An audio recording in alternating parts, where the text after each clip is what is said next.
మన రక్షకుడైన యేసుక్రీస్తు నామములో అందరికీ వందనాలండి.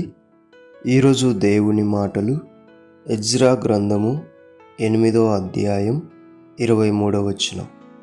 మేము ఉపవాసముండి ఆ సంగతిని బట్టి మా దేవుణ్ణి వేడుకొనగా ఆయన మా మనవిని అంగీకరించెను.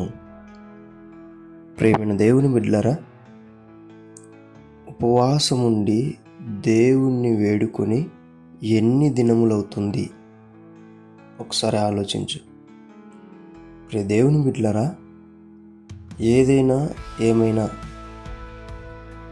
మన జీవితంలో దేవుని దగ్గర నుండి త్వరగా మనకు జవాబు రావాలి అంటే, త్వరగా మన మొర్ర ఆయనకు వినబడాలి అంటే ఉపవాసం ప్రతిష్ఠించుకొని దేవుణ్ణి వేడుకుంటే ఖచ్చితముగా మన మొర్ర ఆయన అంగీకరిస్తాడని లేఖనం చెప్తుంది.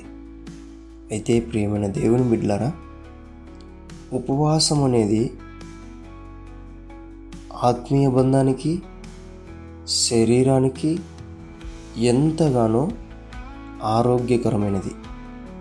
కాబట్టి వారానికైనా నెలకైనా ఒక్కసారైనా ఉపవాసం ఉండి దేవుణ్ణి వేడుకొనడం గనక మనం అలవాటు చేసుకుంటే ఆయన మనకు దగ్గరవుతాడు.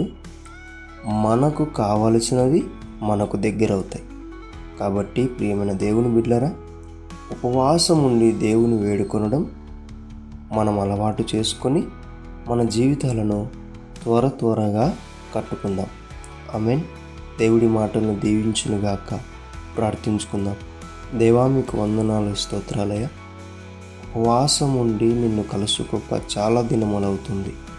అయితే ఈ మాటను బట్టి ఉపవాసం ఉండి నిన్ను కలుసుకుంటూ ఉంటుండగా మా మొరలన్నిటినీ అంగీకరిస్తావని నమ్ముతూ యేసు నామములో నీకు ప్రార్థిస్తున్నాం తండ్రి.